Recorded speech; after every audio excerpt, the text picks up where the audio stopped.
Olá, amigos, domingo 30 de julho, chegamos na leitura 670, leitura do quê? Do Guia do Estudo da Palavra de Deus, né? Você que chegou agora, não é inscrito no canal, inscreva-se para que todos os dias, né, você ativando as notificações, o YouTube notifique você de uma nova leitura. Mas não pare só na leitura, né? Na minha leitura, nas minhas respostas, vá aos textos, né, citados aqui, confira lá, né, se entregue na palavra de Deus. Deus sempre fala conosco quando abrimos as Sagradas Letras, né? A palavra de Deus é a boca de Deus.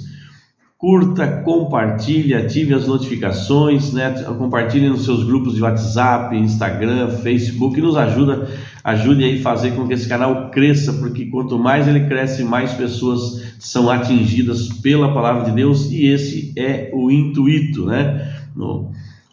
Estamos aí no terceiro trimestre do ano, discorrendo sobre a carta de Paulo aos Efésios.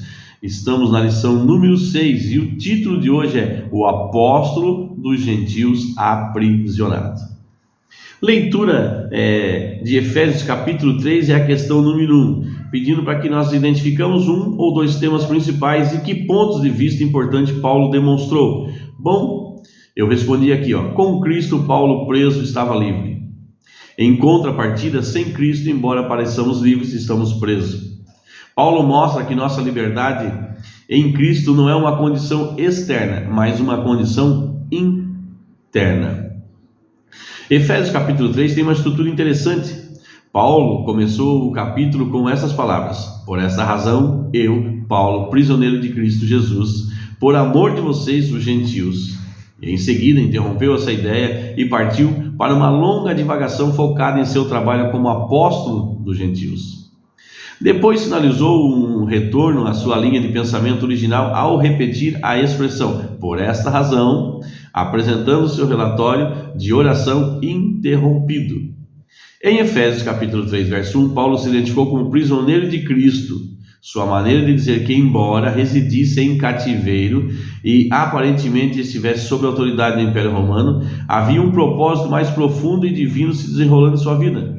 Ele não era prisioneiro de Roma, mas prisioneiro de Cristo. Efésios capítulo 4, verso 1, você pode constatar isso lá. A menção de Paulo às suas tribulações e a referência posterior às suas cadeias sugere que ele não estava em prisão domiciliar relativamente confortável, né, mas na prisão.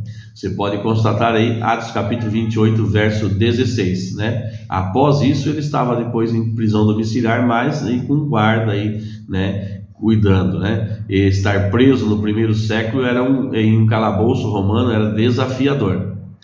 As prisões romanas não tinham instalações sanitárias e refeições regulares, né? Hoje, as prisões de hoje, embora aí a gente vê reportagens das dificuldades, mas ainda, né, é quase um resort em alguns lugares. O Império tinha pouca necessidade de prisões, já que o encarceramento não era um meio de punição.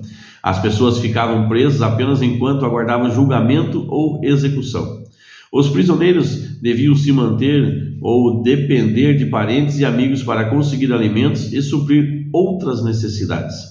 As preocupações de Paulo talvez se concentrassem no impacto emocional de sua prisão sobre os crentes, uma vez que ser prisioneiro era uma desgraça social extrema no contexto de uma cultura de honra e vergonha.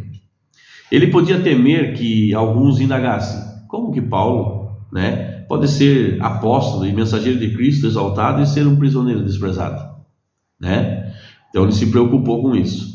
Por isso ele reformulou sua condição de preso, ajudando os crentes a ver isso como parte do plano divino. Ele estava sofrendo por eles, em favor de vocês, ele escreveu, né? E o que parecia ser fonte de vergonha era para a sua honra. Efésios capítulo 3, verso 13. Questão de rodapé. Como confiar nos caminhos de Deus em meio a circunstâncias muito difíceis? Como confiar, né? Bom, olha só a minha resposta.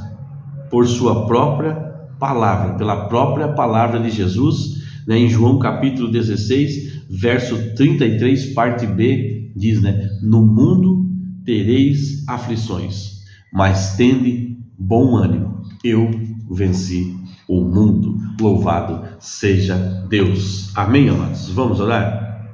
Que a graça do nosso Senhor Jesus Cristo, o grande amor de Deus e as doces consolações do Espírito Santo estejam com todos. Em nome de Jesus. Amém. Abraço, meus amigos, e abraço aí aos nossos amiguinhos.